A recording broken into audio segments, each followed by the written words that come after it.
Assalamualaikum warahmatullahi wabarakatuh. Oke, kita lanjut lagi part yang ketiga, masih di chapter 20.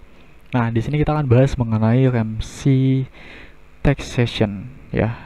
Ini ada sebuah teori optimal commodity taxation. Nah, ini ya. Jadi di sini tuh misalnya pemerintah itu punya kebijakan untuk memberlakukan tarif pajak ke beberapa komoditas atau barang gitu. Nah, gimana sih sebaiknya pemerintah nentuin tarifnya untuk setiap komoditas atau barang itu? Nah, di sini akan dijelaskan yang namanya ini Ramsey rule ya. Jadi untuk menentukan besaran pajak ya, Ramsey rule ini ya, ini tuh untuk menentukan besaran pajak yang dikenakan pada setiap komoditasnya. Nah, pemerintah tuh bisa pakai aturan ini kan, aturan yang dibuat sama si Ramsey ini. Nah, di mana di sini tuh nantinya tuh rasio antara marginal DWL ya, nih MDWL ya, dengan marginal revenue setiap barang itu akan sama dengan lambda di sini. Lambda ini ya, dia ini menunjukkan seberapa besar manfaat atau resource atau uang apabila dibandingkan antara digunakan oleh pemerintah atau oleh swasta. Jadi lambda ini, ulang lagi ya, lambda ini nanti kepake sampai belakang loh. Nah, lambda ini jadi itu menunjukkan seberapa besar manfaat sebuah resource atau uang ya apabila dibandingkan antara digunakan oleh pemerintah atau digunakan oleh swasta. Jadi manfaatnya itu lebih besar di mana sih, di pemerintah atau di swasta ketika resource atau uangnya itu dipakai gitu loh. Jadi di sini makin besar lambda, maka akan makin berguna apabila digunakan oleh pemerintah daripada diberikan ke private sector ya. Di kalau di sini ya, semakin besar lambda maka semakin bagus penggunaan resource-nya yang kita gunakan itu. Ya, jadi itu sih.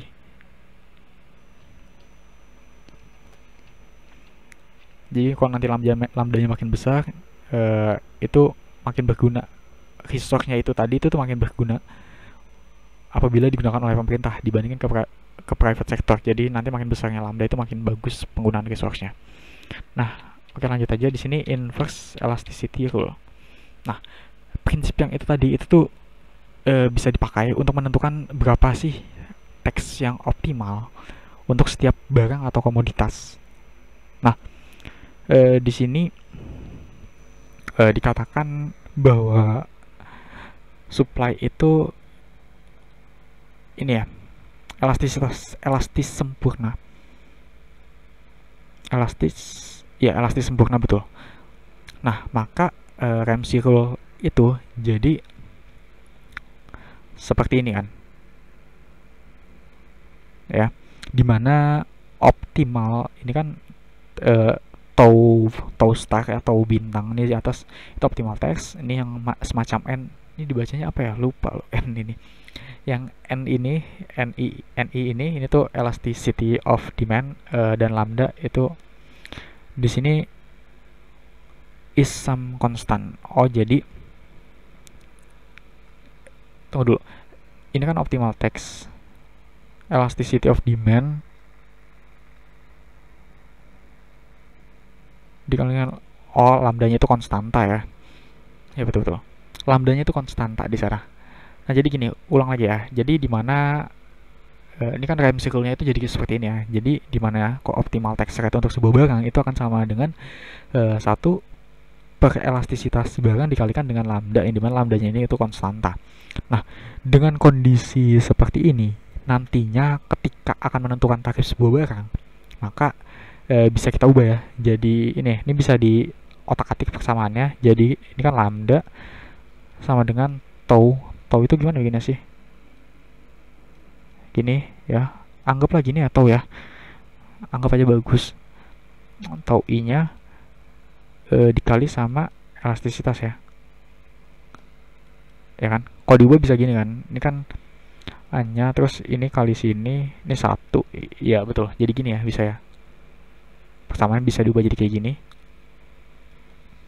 Jadi nantinya apa? Kita akan sama nih nilai perkalian antara si tau ini apa sih tadi? Si optimal text ya, antara rate dengan elastisitasnya ya sebesar lambda nanti hasilnya. Jadi di sini bisa kita dapatkan bahwa apabila barang tersebut punya elastisitas yang besar nih ya, n-nya besar ya, maka rate-nya harus diturunkan. Ini kan ini tuh optimal tax kan, ini berarti tarif pajak, rate pajak itu harus diturunkan. Dan sebaliknya. Itulah dan otak-atik aja nih, kalau ininya naik berarti taunya harus diturunkan. Ketika rate-nya naik berarti elastisitasnya tuh harusnya kecil, supaya ini aturan ya, supaya tarifnya itu optimal untuk setiap komoditas itu tadi yang pengen ditentukan gitu loh. Nah di sini dikatakan elasticity rule ya. Jadi ini kan optimal taxation therefore balances two rules ya. Jadi dia itu akan optimal ketika ada dua aturan ini gitu loh. Nah jadi yang pertama itu elasticity rule, lower tax on goods with more elastic demand. Nah jadi dia akan dikenakan pajak dengan tarif yang lebih rendah, ya kan, lower taxes kan, akan kenakan pajak dengan tarif yang rendah kepada barang-barang yang permintaannya with more elastic demand, permintaannya lebih elastis gitu. Yang kedua di sini broad based rule. Jadi lebih baik pemerintah itu better to tax wide variety. Jadi yang kedua ini dia itu pemerintah itu lebih baik jika mengenakan tarif yang apa ya, konstan, yang moderate kepada banyak barang gitu. Basisnya diperluas, jadi bukan hanya satu atau dua barang gitu, tapi diperbanyak jumlah barangnya yang dikenakan pajaknya. Tapi tarifnya itu ya relatif nggak tinggi gitu loh, nggak tinggi, dan ya jangan ada yang jomplang banget. Tahu jomplang nggak sih? Jomplang itu kayak yang satu itu tinggi banget tarifnya, misalnya kayak yang satu itu 50%, yang satu itu 0%, itu jangan kayak gitu loh. Jadi dia itu akan optimal ketika it's okay, ketika basis pajaknya diperluas. Jadi untuk barang-barang yang nilainya misal kayak 2.000 itu dikenain pajak, yang 50.000 itu dikenakan pajak gitu loh. Jadi kan sebelumnya itu kayak harga 50.000 baru dikenakan pajak. Nah ini di bawah 50.000 udah bisa dikenakan pajak gitu. Jadi basis pajaknya itu diperluas, tapi jangan tinggi-tinggi pajaknya. Karena apa ya, itu tuh lebih baik dibandingkan ketika pemerintah itu cuma majakin satu atau dua barang dengan tarif yang jauh lebih tinggi gitu loh. Karena kita tahu kan bahwa ketika tarifnya tinggi, maka DWL-nya itu atas kenaikan pajaknya itu, ya kan, akan menyebabkan DWL yang jauh lebih tinggi lagi. Ya karena dua rule ini ya, dua rule ini tuh bisa dipakai buat menentukan tarif pajak yang optimal gitu. Nah selanjutnya equity implication of Ramsey model ya. Jadi dikatakan bahwa barang-barang yang elastis itu dikenakan pajak rendah ya. Nah itu sejalan gak sih dengan prinsip ekuitas, keadilan ya? Ekuitas itu keadilan kan, equity kan kesetaraan gitu loh. Jadi kita tahu bahwa efisiensi dan ekuitas itu tuh sebuah trade off loh.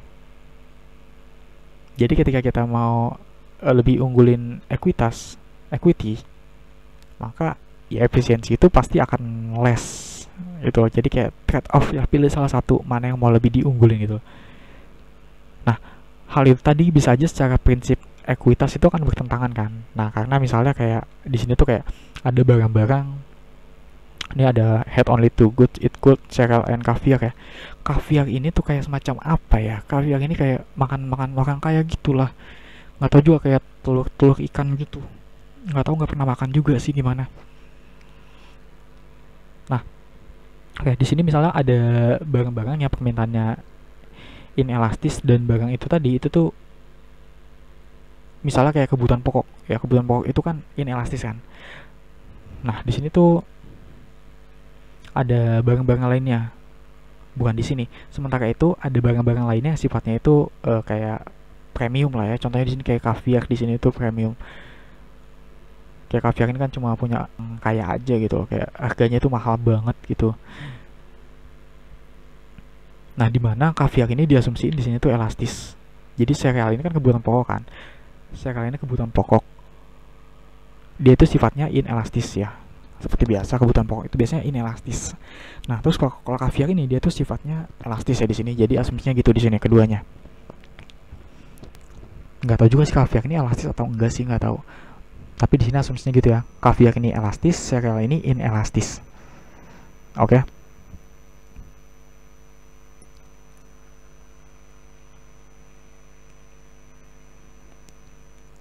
Ya, yang premium gini kayak kaviar itu tuh biasanya ya elastis sih. Nah, dengan kita pakai Ramsey rule, maka akan bertentangan dengan prinsip ekuitas ya, dimana barang kebutuhan pokok ya seperti sereal di sini atau kalau di kita itu kayak beras gitu, itu justru akan kena pajak yang lebih tinggi. Elasticity for demand for caviar is much higher than that for cereal.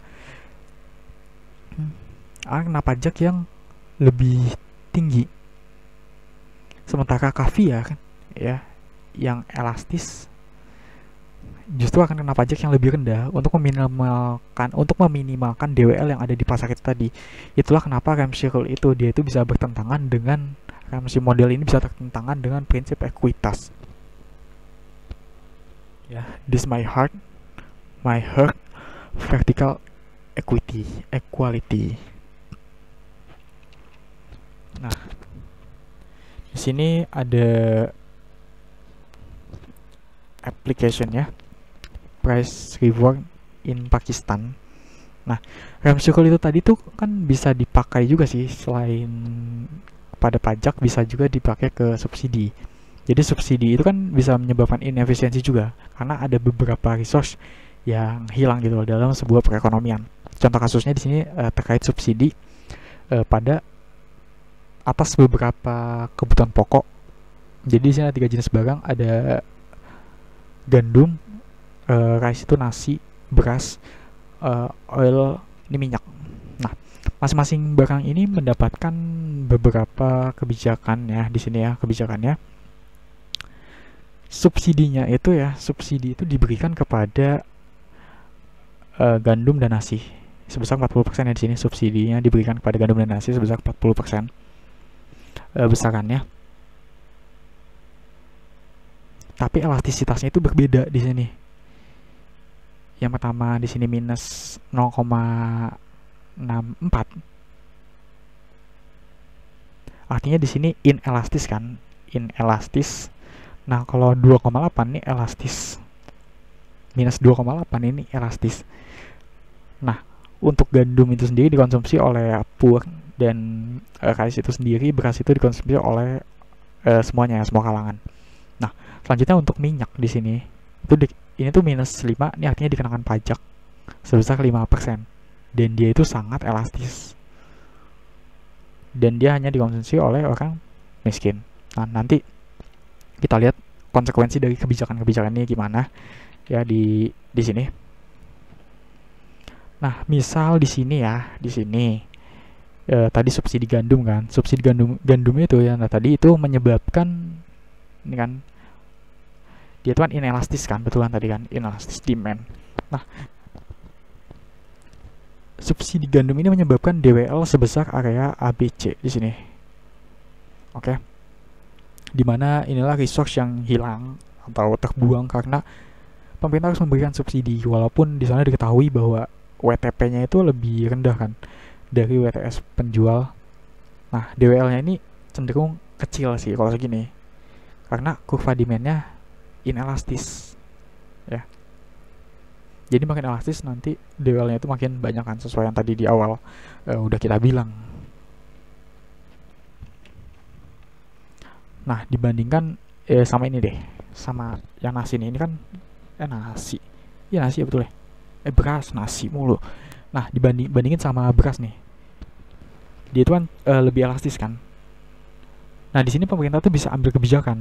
Salah satunya dengan prinsip Ramsey tadi itu, kita kurangin pajak untuk barang-barang yang sifatnya elastis.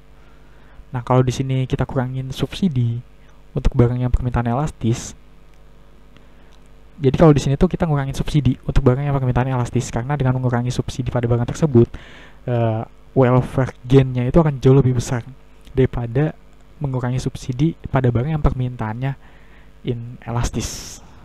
Itu. Nah, terus selanjutnya nih pajak ya, pajak terhadap minyak ya, ini yang lebih elastis lagi.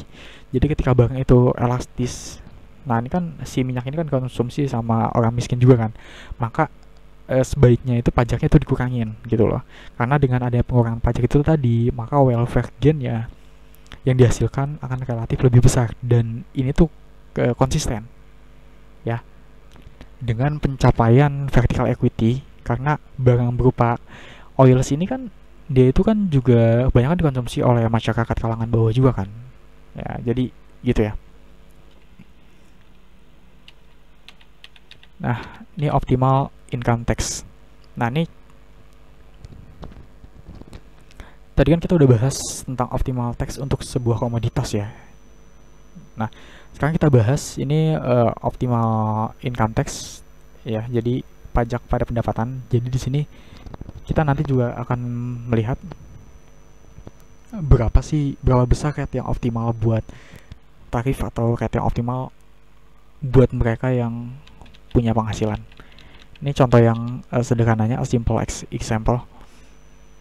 Nah, jadi di sini ketika yang pertama ya, yang satu nih, everyone in society has the same utility function. Nah, jadi ketika setiap orang di sebuah komunitas itu punya fungsi utilitas yang sama. Jadi sini U1 sama dengan U2 dan seterusnya ya. U3, U4 setelah terserahlah di sana itu ada komunitas itu ada berapa orang ya. Jadi sampai UN nanti di sana. Jadi di sini asumsinya ketika setiap orang di sebuah komunitas itu punya fungsi utilitas yang sama ya. Padahal kayak nggak mungkin, ini ekstrim banget contohnya. Nah, diminishing MU of income. Nah, jadi dan marginal utility. Di sini marginal utility daripada income-nya itu, dia itu sifatnya diminishing. Nah, diminishing apa?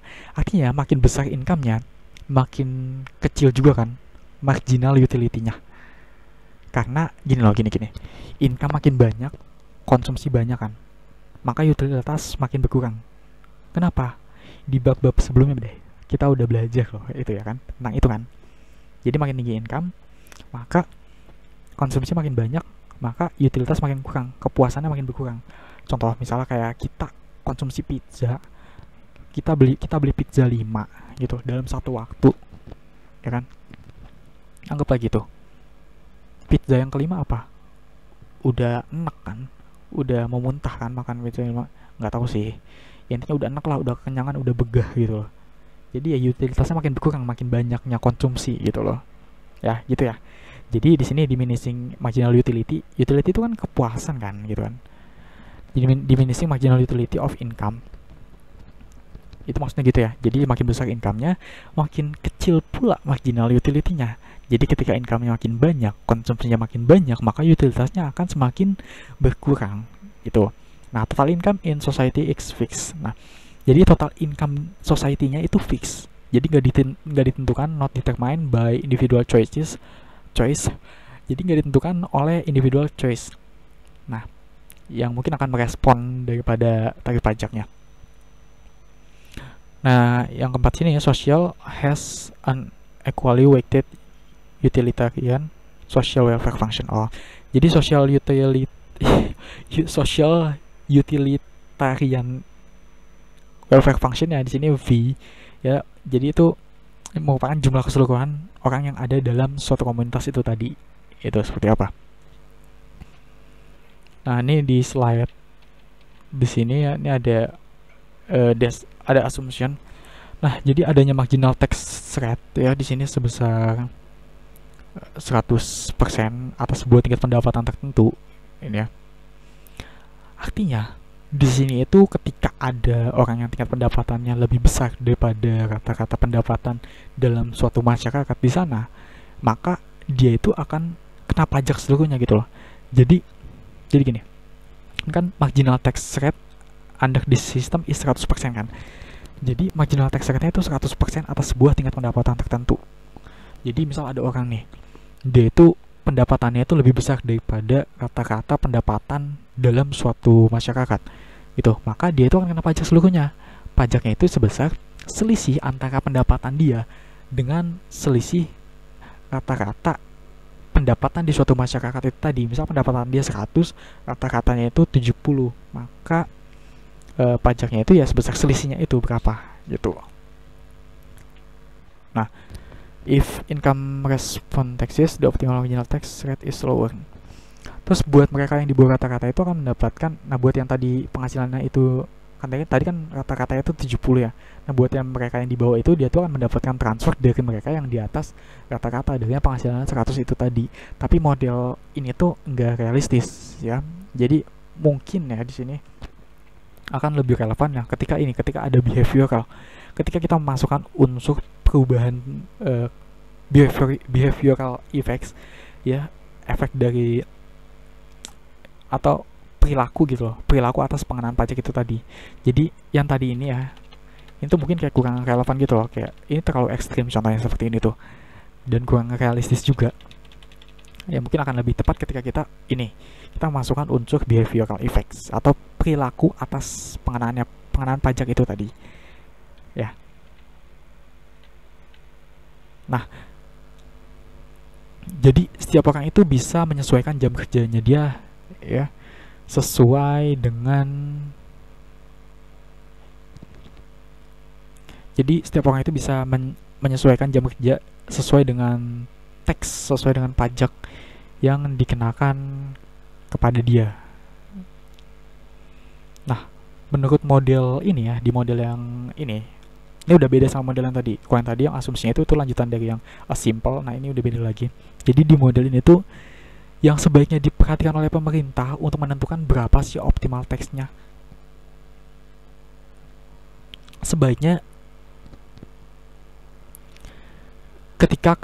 sebaiknya itu ya mirip gitu loh, ketika kita menentukan komoditas itu tadi. Nah, di sini kita menentukan optimal tax for income kan, bukan komoditas kan. Tadi kita sebelumnya tuh udah menentukan komoditas kan, optimal tax for komoditas, untuk komoditas. Nah, di sini tuh kayak sebenarnya tuh ya hampir sama aja, mirip-mirip ketika kita menentukan di komoditas itu tadi. Jadi di sini tuh yang kita samakan itu marginal utility-nya. Mana sih coret-coretannya? Nah, ini marginal utility-nya dengan marginal revenue-nya ya, itu akan sebesar lambdanya, konstanta ya lambda ini. Jadi seberapa besar sih nilai resource yang ketika dikelola pemerintah itu dibandingkan dengan ketika dikelola oleh swasta gitu loh. Nah, nanti mana yang lebih besar manfaatnya, dikelola pemerintah atau dikelola oleh swasta. Itu tadi lambda ini ada lagi di belakang gitu loh. Jadi pahamin baik-baik ya di awal tadi. Nah, selanjutnya kita ke sini ya, ini lever, apa sih dibacanya? Lever curve ya. Itulah ya pokoknya ya. Nah, jadi di sini tuh nantinya tuh ketika seseorang dikenakan pajak yang sangat tinggi ya, otomatis dia akan merespon kan. Tadi kan ada di sini kan kita memasukkan unsur behavioral, perilaku ya. Jadi ketika adanya pajak itu otomatis dia akan merespon ya. Perilakunya apa yang direspon? Yaitu respon terhadap ininya tuh apa? Perilakunya tuh gimana? Ya, dia itu mengurangi jam kerja yang dia miliki gitu. Karena gimana ya? Karena ketika di sini ya, dia tuh merasa income yang tinggi kan, konsumsinya tinggi, terus marginal utility-nya rendah kan, maka dia bisa merespon kenaikan tarif pajak itu dengan mengurangi jam kerjanya. Nantinya pendapatan yang diraih oleh pemerintah itu bisa digambarkan seperti dalam kurva ini, lever curve inilah pokoknya, itulah ya.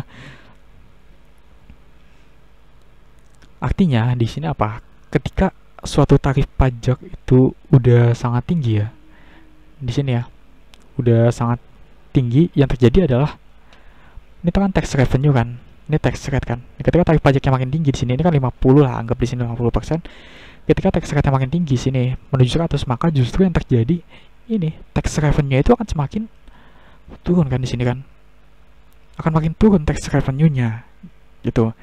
Nah, yang perlu dicari adalah titik yang di sini, yang optimal, di mana kenaikan tax rate-nya itu berada pada titik yang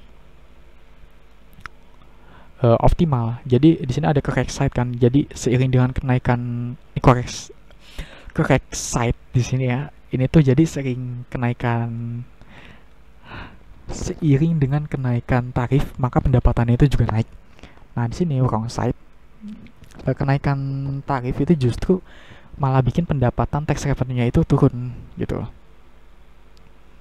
Jadi gitu ya. Nah, yang kita cari itu yang di sini, yang titik yang optimal. Di sini kan udah yang paling optimal kan, pendapatannya maksimum dan tarifnya juga maksimum gitu loh, gak kekecilan gak kegedean gitu. Inilah yang kita cari, titik ini gitu ya. Di sini bisa terjadi penurunan revenue. Kenapa ya? Karena itu tadi, orang di sini tuh udah mulai merubah perilakunya gitu loh. Kayak menurunin jam kerjanya ya, mungkin cara dia tuh mengubah jam kerjanya, atau ya intinya orang saat ini ada perubahan perilaku di sini yang menyebabkan tax revenue-nya ini semakin sedikit gitu loh.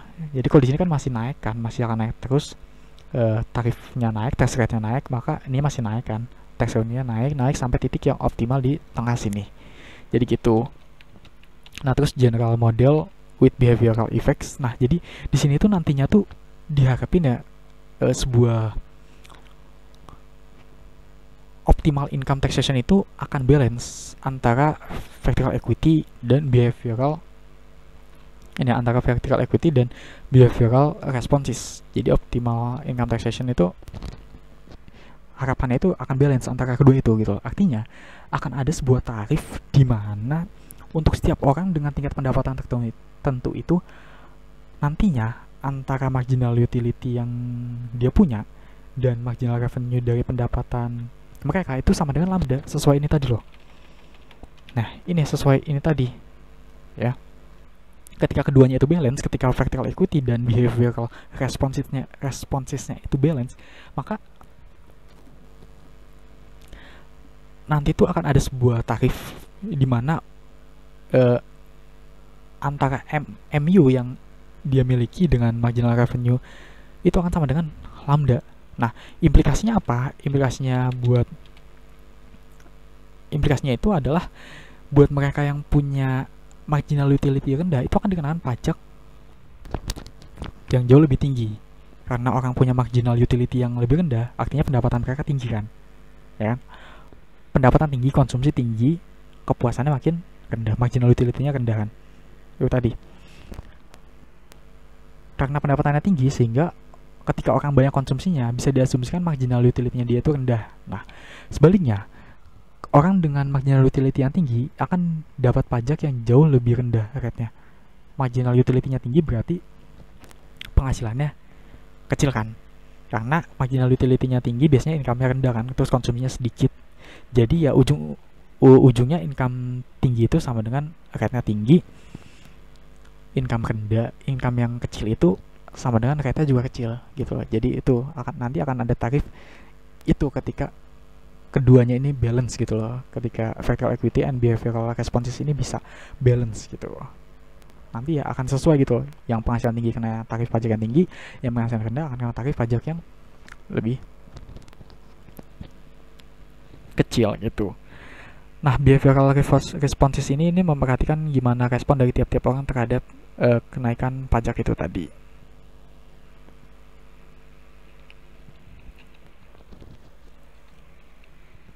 Oke, in example optimal income taxes with two types ya di sini. Ini contoh aplikasinya ya. Jadi di sini ada dua orang, Mr. Poor, ini yang miskin, and Mr. Rich, ini yang kaya ya. Nah, di sini itu ya kurva perbandingan antara MU dan MR ya. Ini MU MR yang poor, MU MR yang rich.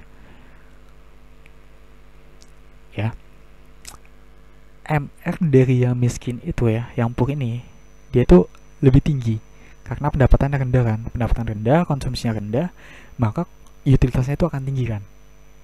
Oke, makanya di situ lebih tinggi. Nah, cara kita menyamakan MU atau MR di sini itu tuh dengan kita narik garis ini. Kita tarik garis horizontal di sini. dari sumbu sini ya, nanti akan ketemu tax rate paling optimal ya. Tax rate paling optimal itu ya di sini untuk Mr. Rich itu yang di bawah sini 20% dan Mr. Poor itu 10% di sini. Nah, ini tarifnya juga nggak terlalu tinggi kan, sehingga sesuai sama yang ini itu tadi loh. Sesuai sama Laffer curve ini, ya kan? Jadi gitu ya. Nah, ini slide selanjutnya. Nah, ini bagian terakhir ya. Masih ada sih, masih 40 ya, masih belum bagian terakhir. Nah, jadi ini terkait hubungan pajak dengan benefit yang diperoleh oleh setiap orang, tax benefit linkage.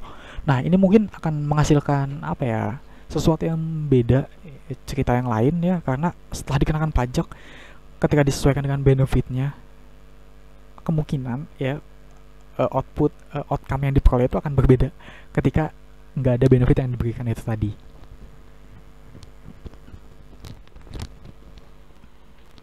Nah, ini tax benefit linkage ya, di sini kalau pakai grafiknya itu seperti apa? Oke, dimulai dari sini dulu. Nah, di sini dicontohkan, langsung aja deh kayak gini ya. Nah, itu dicontohin bahwa ada pajak yang dikenain kepada worker ya, kepada pekerja, yang bikin demandnya itu turun nih ke bawah nih, demandnya nih. Ini kan ada pajak kan, sehingga demandnya itu dari D1 sini ke D2, demandnya itu jadi turun ke bawah, sehingga terbentuk DWL kan, DWL ABC A B C segini kan. Nah, di sini tuh diketahui juga bahwa ternyata ada semacam apa ya, benefit nih di sini ya kan. Tadi kan kita bahas tax benefit linkage kan. Nah, ini tax benefit linkage. Nah, ternyata di situ tuh ada benefit juga di sini. Ada semacam apa ya, worker compensation, ada kompensasi lah yang diberikan kepada para pekerja oleh pemerintah itu senilai benefitnya ini tadi, sehingga menurunkan kurva supply dari S1 ke S2 sini ya kan, sehingga nantinya efek yang terjadi adalah DWL-nya itu sebesar AFG ini ya, lebih kecil ya dibandingkan dengan tidak adanya benefit yang diberikan oleh pemerintah. Nah, di sini selanjutnya lagi ini tax benefit linkage. Oh nih, ini contoh adanya tax benefit linkage tadi, ini masih sama ya, kurang lebih masih sama seperti itu. Nah, di yang sebelah sini ya, kiri ya, ini effect of taxes only. Jadi di sini tuh ketika hanya ada pajak atas labor supply yang dikenakan kepada perusahaan, sehingga demand labornya itu turun dan labor quantity-nya itu ya, labor quantity-nya itu berkurang dari L1 ke L2 di sini ya. Ini ketika adanya pajak ya, ketika adanya pajak ya demand-nya turun kan, demand labor ya itu turun sini, sehingga jadi D2, sehingga tadinya titik balance-nya di awal itu A jadi B sini, sehingga ya labor quantity-nya itu menurun dari L1 ke L2 ya gitu ya. Nah, terus yang sebelah kanan ini tuh effect of taxes plus benefit. Nah, di kanan ini adanya benefit akan membuat pekerja itu lebih tertarik gitu loh, sehingga meskipun wage, meskipun gaji yang, meskipun upah mereka itu kecil, mereka itu tetap mau bekerja. Akhirnya apa? Kurva supply-nya pun akan ikut turun di sini jadi S2 kan, dan akan bergeser ke sini. Nah, di sini akhirnya tercapai titik di mana, titik E kan di sini. Tadi kan karena ada yang pajak itu kan menyebabkan demand-nya turun kan, demand-nya turun jadi D2 di sini. Nah, terus adanya benefit menyebabkan S-nya jadi turun di sini jadi S2, sehingga kita ketemu titik di sini, titik E. Jadi waste-nya ini sebenarnya jauh lebih rendah ya, dan labor supply-nya itu lebih tinggi dibandingkan ketika ada pajak saja. Ketika ada pajak kan segini kan, ketika ada pajak tuh segini. Nah, ketika dikasih benefit itu akan lebih tinggi, sebesar di sini L3 kan, ya enggak? Jadi di sini bisa disimpulkan, meskipun tingkat gajinya itu kecil, tingkat upahnya itu kecil, tapi labor supply-nya itu meningkat karena adanya benefit ini, benefit yang diterima oleh pekerja itu tadi gitu loh. Jadi kalau ada benefit itu ya kayak lain lagi ceritanya gitu loh. Yang tadinya sebelumnya ketika dikenakan pajak itu cuma gini ya, labor quantity-nya itu menurun, ternyata ketika dikasih benefit oleh pemerintah di sini tuh ya justru labor kuantitinya itu malah semakin lebih besar dibandingkan ketika nggak adanya intervensi daripada benefitnya ini ya. Perfect linkage eliminates in the DWL. Nah jadi ini tuh gimana ketika ada yang namanya sebuah kondisi perfect linkage ya. Perfect linkage ini itu seluruh pajak itu tadi tuh bisa di di offset dengan benefit yang diterima oleh pekerja. Nah, pada akhirnya di sini labor supply-nya itu ya nggak berubah sih ya, tetap di sini aja kan. Sebesar L1 di sini nggak berubah karena setelah dikenakan pajak ya, demand-nya itu nggak berkurang. Hal ini akan di-offset nih sama pemerintah, akan di-offset oleh pemberian benefit kepada pekerja tadi. Ya, ini ada benefit kepada para pekerja itu tadi, sehingga pekerjanya itu akan kembali ke titik L1 lagi gitu loh. Meskipun tingkat gaji yang lebih rendah, ya gajinya itu lebih rendah di W2 di sini, gaji yang rendah itu bisa dikompensasi oleh benefit yang diterima oleh pekerja itu tadi. Jadi kayak ya hilang satu ada yang lain gitu loh. Oke, wage-nya turun tapi dia dapat benefit gitu loh. Nah selanjutnya nih isu raise nih. Jadi yang pertama, why doesn't the private sector provide this benefit? Nah kenapa private sector itu nggak memberikan benefit ini? Yang pertama kita bahas dulu. Nah karena seringkali ya ada market failure, ada kegagalan pasar dalam private sector. Misalnya kayak ketika ada kompensasi atas kecelakaan kerja. Nah itu tuh bisa menyebabkan yang namanya asymmetric information. Jadi ketika disediakan oleh swasta seperti itu ya, nanti akan ada adverse selection. Jadi bisa aja orang yang mau bekerja itu orang yang emang secara kondisi kayak jelek gitu loh. Maksudnya kondisi jelek itu gimana ya? Kayak apa ya? Tadi kan dia kan misalnya kayak dikompensasi kan. Misalnya dia punya kecelakaan kerja, itu dia dikompensasi oleh perusahaan gitu. Dalam hal ini private sector kan. Nah, bisa aja nanti ujung-ujungnya kalau misalnya disediain oleh private sector kayak gitu ya, itu tuh ya orang-orang yang mau bekerja itu ya orang yang kondisinya itu ya jelek gitu loh, kayak apa ya, buruk atau enggak sesuai lah intinya pada kondisi pada umumnya gitu loh. Dengan tujuan ya itu dapat benefit itu tadi, supaya dia dapat benefit meskipun gajinya rendah tapi dia itu bisa masih ngarap gitu loh atas kompensasi itu. Karena ya mereka tahu kemungkinan dapat kompensasi itu tuh gede gitu. Nah terus yang kedua, when are the tax benefit linkage? Nah jadi kadang ya tax benefit linkage ini nggak kelihatan secara langsung sih. Artinya terkadang manfaat yang diperoleh itu nggak bisa secara langsung dihubungkan ya. Manfaat yang jadi di sini kan kadang itu tax benefit itu nggak kelihatan secara langsung. Artinya terkadang manfaat yang diperoleh itu nggak bisa secara langsung dihubungkan dengan pajak yang udah dibayar. Misal kayak program asuransi kesehatan yang dibiayai dari berbagai macam pajak yang ada kan oleh masyarakat. Nah di sana tuh kita nggak bisa lihat kan secara langsung hubungan pajak yang kita bayarkan itu dengan benefit yang kita terima dari program itu tadi, kayak asuransi kesehatan itu. Nah, ini evidence-nya itu ada di sini loh. Nah, ini ya. Nah, ada bukti empirisnya.